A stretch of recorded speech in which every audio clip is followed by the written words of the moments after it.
አጠፋለሁ የምትለው ነገር ከበስተጀርባ ተደጋጋሚ ሲሆን እኔን ያስፈራኛል። ስሙ ታክቲከኞቹ አስማተኞቹ ምን አለች ወይዘሮ ሊያሾ? እኔ ሰው ራሴን ላጥፋ ሲል በዚህ ሰዓት ላይ በጣም ያስጨንቀኛል አሉ ብዙ ነገሮች ሚዲያ ላይ ወጣችሁ ማታወሩባቸው አለች። ነገር ግን እኔ እስከማውቀው ድረስ ስም ማልጠራው ሊያሾ ስትመጣ መጣሽ ብለው ወሬ የሚያቆሙ ሰዎች እንዳሉ አውቃለሁ። ስለማቅም ነው ይህን የምለው። ከዛ በኋላ ደግሞ የሰዎች ህይወት ሲጎዱ ራሳቸውን ሲያጠፉ ራሳቸውን እንዳይጎዱ የሚያስጨንቅሽ ከሆነ ሊያይ መጀመሪያ ነገር የሰውን ህይወት እኮ ከስር መሰረቱ አምጥተሽ ማውራት የለም። ሚዲያ እኮ ሊሚት አለው። የሰለጠነም ሰው ፓፓራዚዎችንም ካይሻቸው እኮ አላቸው ገደብ አለ። ገደብ የሚባል ነገር አለ። አንቺ ግን ቆንጣጭም ሃይዋይም ስላጣሽ የሰዎችን ላይፍ እንዴት አድርገሽ እያወጣሽ እንደምታብጠለጥያቸው ህይወታቸውን እንዲጠሉ እንደምታደርጊያቸው ራስሽ ማናት ጃኒ ላይ እኮ ስንት ነገር እሷ እውነት ለመናገር ካጠገቧ አዶናይ ባይኖር ካጠገቧ ይሄ ኦዲየንሶቹ የሚወዷት የሚያከብሯት ኦዲየንሶች ባይኖር ኖሮ ራሷን ታጠፋ ነበር። እንዳንቺ አካሄድ እንዳንቺ እንደ ዝሆኔ እንደተወሰኑ ሰዎች አካሄድ ራሷን ታጠፋ ነበር። ያውም እናንተ ብትወልዷት በጊዜ የምታደርሷት ልጅ ታያት። ዝሆኔ አያት ናት። አንቺ በጊዜ ብትወልጃት የምታደርሳት ልጅ ነች። ስለ እውነት ለመናገር ግን ራሷን እንድታጠፋ ባሚንም አሁን ስሰማ በጣም ለካ ብዙ ገፋፍተሻታል። ቤታዮንም በጣም ብዙ ነገር ብለሻታል። እና አንቺ እንደዛ የሚያሳስብሽ አርቲስቶቹንስ ዳጊ ዛሬ ካናዳ የገባችው ብዙ ነገር አድርገሻት ነው። ማርታ ጎይቶም ብዙ ነው። ሰላም ተስፋዬ እንደዚህ ብዙዎቹን ሰው ተስፋ ቆርጦ ራሱን አጥፍቶ አንቺ ሚዲያ ላይ ብቻሽ እንድትቀሪ ግን አንዳንዱ ይንቅሻል፣ አንዳንዱ ይመልስሻል። አንዳንዱ ደግሞ ሚዲያ ያልገባው ሰው ተስፋ ይቆርጣል፣ ይሰበራል፣ ይታመማል። ስለዚህ አንቺ እውነቱን ልንገርሽ፣ ለሰው የሚጨነቅ ሰው ተይው። ለሰው መጨነቁን ትተሽ ለልጅሽ በተጨነቅሽ ነበር። የምትናገሪው ነገር አልኩሽ፣ ቅድም ብዬሻለሁ። ጥላሽን የማታምኝበት ሰው ጋር ሄደሽ የማትቀላቀይበት ስትሄጂ እንዲህ እያልሽ መነጽር አድርገሽበት የምትሄጅበትን ህይወት በገዛ እጅሽ አድርገሻል። አይደለም አንቺ አልኩሽ እኮ በዙሪያሽ ያሉ ሰዎች እንዲፈሩ የሚያደርግ ነገር እየሰራሽ። ይሄን ደግሞ ደጋግሜ ነው የምነግርሽ።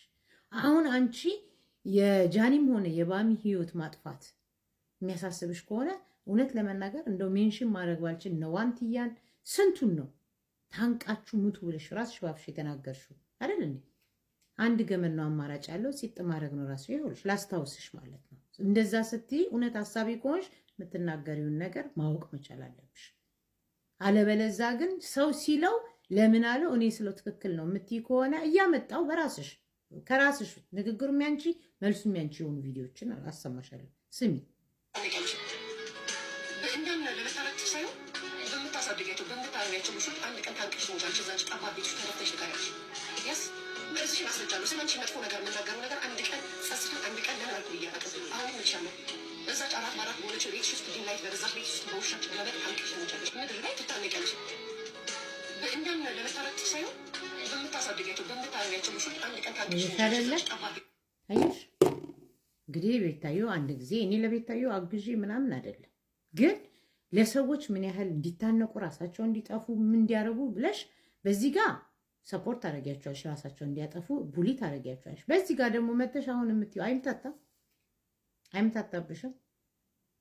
እችኛዋን አሁን የምትያትን ነገር ከአንቺ አልፎ ተርፎ ልጅሽ እንደምትከፍለው ታውቂያለሽ። ልጅሽ እንደምትከፍለው ታውቂያለሽ። አንቺ ላይ እንዲሆን የማትፈልጊውን ነገር ልጅሽ ላይ ሲሆንም መቻል አለብሽ። ደግሞ እርግጠኛ ሆኜ ነው የምነግርሽ ቃል በቃል የሰው ሳንቲም ያነሳ የራሱ ይጠፋል። የሰው የተመኘ ራሱን ያጣል። የሰውን የሚያወርድ የራሱ ይወርዳል። የሰውን የሚንቅ የራሱ ይናቃል። ጊዜ ይኸውልሽ፣ አንድ ጊዜ ሁለት ጊዜ ታዩ። የእግርሽን በለቀትሽ ሰክረሽ ሚዲያ ላይ አፍሽን ከፈትሽ ሰክረሽ ፖለቲካ ወራሽ ምናምን ይሄ ሜቢ ተወርቶ ሊያልፍ ይችላል። አንድ ቀን ግን የማትወጭበት ነገር ውስጥ እንደምትዘፈቂ ነው የምነግርሽ። የማትወጭበት የእውነቴን ነው የምነግርሽ።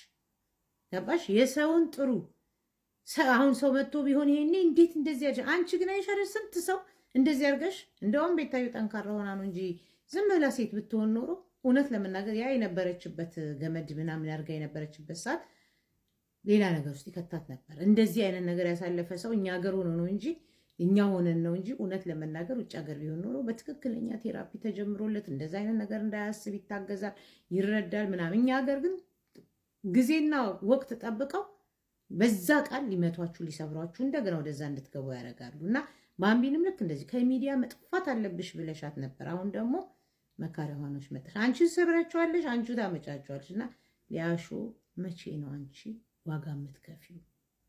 ንገሪ፣ መቼ ነው ዋጋ የምትከፊው? ያን ቀን ነው። እውነቴን ነው የምልሽ። ሁሉም ሰው አይቶ የሚስቅበት የሚደሰትበት እግሩን አንስቶ የሚያሽካካበትን ቀን ራስሽ እያቀረብሽ ነው። ከአንቺ በእድሜ የሚያንሱትን ትተሽ ከአንቺ በእድሜ የሚበልጡትን ስፔሻሊ ደግሞ እስቲ ወንድ አርቲስት ተች። ሁልጊዜ ሴቶች እስቲ ወንድ አርቲስት አዶናይ ተይው፣ ለጆን ዳንኤል ስለምታግዢ ነው። አዘሴም ታይምስ ግን ጆን ዳንኤል እና አዶናይ የጊዜ ጉዳይ ነው እንጂ ይታረቃሉ፣ ይግባባሉ፣ ወንድማማቾችም ናቸው። ግን እንዳንቺ አይነት መርዝ ሲገባ ወንድምነታቸውን ያበጣጥሳል። ግን አንቺ መቼ ነው ይሄንን የምታዩ፣ የምታቂው፣ የምትጠቂበት፣ የምትጥቀፊበት?